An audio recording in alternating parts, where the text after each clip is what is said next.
Na tarde do dia 19 de setembro de 2022, em Mont-Saint-Martin, uma pequena comunidade francesa, um garoto de 16 anos entrou em uma construção abandonada para urinar. Ao olhar para uma parte do local, ele viu algo estranho e, conforme ia se aproximando, pensou se tratar de algum boneco ou manequim. Mas assim que chegou perto o suficiente, ele pôde reparar que haviam tatuagens e um piercing. E logo se deu conta de que aquilo não era um boneco ou manequim como havia pensado, mas sim o corpo de uma mulher. O garoto ficou extremamente assustado e rapidamente saiu correndo do local. Ele foi até um bar próximo, onde contou ao proprietário o que tinha achado, pedindo para que ele chamasse a polícia. O dono do bar rapidamente acionou as autoridades. Foram enviados para o local uma equipe forense e 20 agentes. De acordo com a perícia, o corpo, que pertencia a uma mulher e estava sem roupas, havia sido dividido em partes essas que não estavam no local. Os membros inferiores haviam sido retirados na altura dos joelhos, não haviam braços e nem cabeça. Ainda, de acordo com a perícia, o corpo não apresentava nenhum hematoma visível, nem sinais de ferimentos por arma de fogo ou por arma branca, e também não haviam sinais de relações forçadas. Como não havia traços de decomposição avançada, a perícia determinou que a mulher havia tido a sua vida tirada em menos de 24 horas. As autoridades determinaram também que o local em que o corpo foi encontrado não era o mesmo local em que o crime havia ocorrido. Segundo eles, não tinha muito sangue na cena, o que indicava que a vítima teria tido sua vida tirada em outro lugar e depois foi jogada ali. Sem mãos para coletar digitais, ou até mesmo a cabeça para ajudar numa identificação mais rápida, a polícia não fazia ideia de quem era aquela mulher. A única coisa que eles sabiam é que ela era jovem. Além disso, a perícia tinha determinado que o crime havia ocorrido em menos de 24 horas, como eu já mencionei. Então, ainda não tinha nenhum registro de desaparecimento que poderia ser de alguém procurando pela vítima.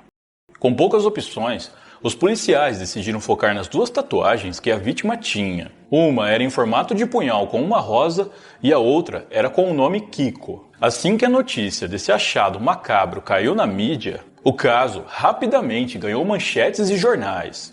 No mesmo dia, filmagens do corpo começaram a circular pelas redes sociais. Dias antes, um outro corpo que pertencia a um homem foi encontrado sem a cabeça a 70 quilômetros do local onde o corpo da mulher foi encontrado pelo garoto de 16 anos.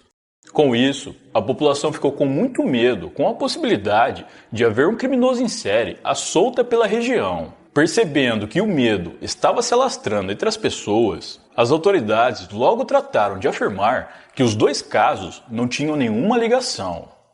A princípio, a polícia tinha a teoria de que a vítima pudesse se tratar de uma garota de programa belga, já que Mont-Saint-Martin, a pequena comunidade francesa em que o corpo foi encontrado, fica próxima à fronteira com a Bélgica, e é comum algumas mulheres belgas fazerem programa pela região. Mas isso era apenas uma teoria, e para que eles pudessem avançar nas investigações, eles teriam que descobrir a identidade da vítima. Os policiais então fizeram um esboço das tatuagens e apresentaram as imagens de programas de TV para ver se algum conhecido da vítima reconhecesse essas tatuagens e entrasse em contato com eles. Uma linha direta apenas para as pessoas que tivessem informação a respeito do caso foi aberta com a polícia e com garantia de sigilo. Inicialmente, as informações a respeito das tatuagens da vítima foram passadas nos canais e jornais locais, mas nos dias que se seguiram, as autoridades repassaram as informações para outros países próximos, e foi devido a uma transmissão que passou em Portugal que os policiais finalmente conseguiram identificar o corpo. No dia 3 de outubro de 2022, 15 dias após a descoberta do corpo, um amigo da família da vítima, que assistia ao noticiário, reconheceu a tatuagem com o nome de Kiko. No mesmo dia, o Ministério Público de Luxemburgo revelou que o nome da vítima era Diana dos Santos. Mas quem era Diana dos Santos? Diana Isabel Gomes dos Santos era uma portuguesa nascida no dia 17 de outubro de 1981, na cidade do Porto. Ela cresceu no bairro de São João de Deus, na freguesia de Campanhã, e depois, com um pouco mais de 20 anos, ela se mudou para Andorra. Mais tarde, ela foi para a França e depois para a Bélgica, até chegar a Luxemburgo, onde fixou residência e vivia cerca de 5 anos. De acordo com seu pai, ela sempre trabalhou como balconista ou auxiliar de cozinha. Ela tinha um filho cujo apelido é Kiko, o mesmo Kiko da tatuagem. O rapaz, que tem 22 anos, foi criado pela avó em Vila do Conde. A família toda dela é de Portugal e ela costumava passar suas férias no país todos os anos. Ele disse que cantar era uma das grandes paixões da filha e que ela era muito elogiada quando cantava em eventos como casamentos e aniversários, pois tinha uma boa voz. A família de Diana ficou sabendo sobre o crime através do amigo que a identificou depois que viu a reportagem sobre a tatuagem. Eles inclusive disseram que não haviam recebido nenhuma ligação da polícia a respeito do crime.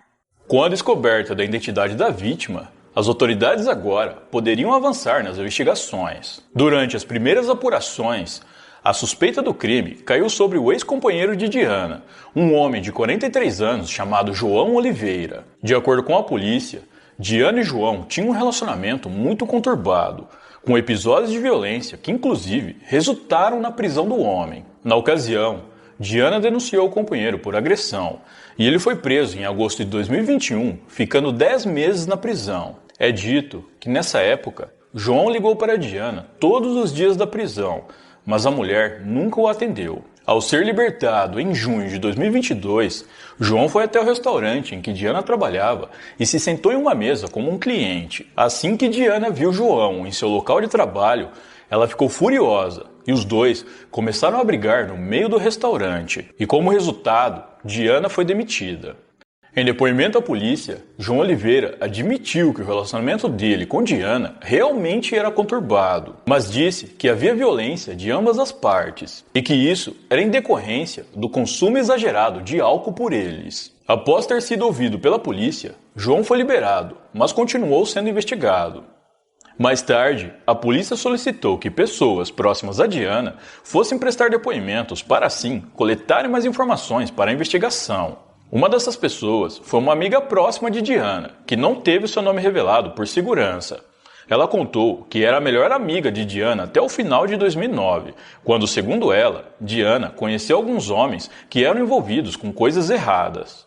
Segundo essa amiga, ela acabou se afastando de Diana, pois não queria estar envolvida naquele mundo e tinha muito medo desses homens. Ainda, segundo a amiga, os homens eram de origem marroquina e sempre eram vistos com Diana e costumavam se comunicar em espanhol. Com essas informações, a polícia questionou a família da vítima sobre quem seriam esses homens e receberam informação de que um deles se tratava de Said Barranquilla, de 48 anos. De acordo com a família da vítima, em julho de 2022, Diana e Said fizeram uma viagem de férias para Portugal, onde passaram uma semana. Lá, Diana apresentou Said para alguns dos seus familiares e amigos. Ela também teria aproveitado para anunciar que havia se casado no dia 14 de julho com o sobrinho de Said, Gibran Barranquilla. A família e amigos ficaram extremamente surpresos com a notícia, pois ela não havia nem ao menos anunciado um namoro anterior com esse homem. Com isso, Diana teria dito que o casamento era arranjado e que estava tudo bem. Mesmo a família não sabendo sobre o casamento, João Oliveira, o ex-companheiro de Diana, disse que ele sabia sobre o matrimônio desde o início do ano. Segundo ele, Diana foi visitá-lo na prisão para acertar algumas coisas e comentou que Said tinha um sobrinho na França, que iria para Luxemburgo e que precisava de documentos para poder viver no país. Eles então teriam oferecido 30 mil euros a Diana pelo casamento falso, para que assim o sobrinho de Said pudesse ter residência permanente no país. No final de julho, já depois do falso casamento, Gibran e Diana arrendaram uma casa na cidade de Diekirch, em Luxemburgo, no qual pretendiam reformar e depois colocar os quartos para alugar. Os policiais foram até essa casa e fizeram uma perícia minuciosa, pois acreditavam que ali seria o local em que o crime teria ocorrido. No entanto, não foi encontrado nada. Ainda segundo João Oliveira, na noite de 18 de setembro, um dia antes do corpo de Diana ser encontrado, ela teria tentado ligar para ele 2 vezes, mas ele não viu essas ligações, pois por motivos pessoais o seu celular estava desligado. Assim que viu as ligações perdidas, João ficou preocupado e intrigado. Ele tentou ligar para Diana de volta, mas o celular dela só dava caixa postal. Ele então conseguiu o contato de Said e mandou mensagens perguntando se estava tudo bem com Diana, ao passo que Said respondeu que já fazia uma semana que ele não a via. Muito preocupado, João entrou em contato com vários amigos da ex-companheira para saber se eles sabiam dela, mas todos disseram que não faziam ideia de onde ela estava. Quando foi no dia 29, ele viu a reportagem na TV a respeito do corpo encontrado e as imagens das tatuagens, e na hora ele soube que se tratava de Diana dos Santos. João disse que Diana foi a mulher que ele mais amou nessa vida e que, apesar de ser considerado um suspeito do crime, ele queria deixar claro que seria incapaz de fazer algo desse tipo com ela. Em 7 de outubro de 2022, Said Barranquilla teve a sua prisão preventiva decretada. De acordo com as autoridades, há fortes indícios de que ele e o sobrinho Gibran, que se encontra foragido, são os responsáveis pelo crime. Ainda não se sabe as motivações, mas pelo que foi apurado, provavelmente é financeira. A polícia também investiga a possibilidade de que mais pessoas estejam envolvidas e esperam confirmar isso em breve. A região da França onde o corpo foi encontrado é dominada pelo crime, tanto que uma equipe da CNN de Portugal, que foi até o local para fazer uma reportagem a respeito do caso, foram ameaçados por criminosos que disseram que se eles não saíssem daquela área em 10 minutos, eles sofreriam as consequências. Em depoimento à polícia, Said Barranquilla disse que é inocente e que não teve nenhuma participação no crime. O caso continua sendo investigado pelas autoridades da França e Luxemburgo, com acompanhamento do consulado português. A cabeça e os braços de Diana ainda não foram encontrados, e o corpo dela ainda se encontra com as autoridades, que disseram que após terminarem todas as análises, eles irão liberá-lo para a família.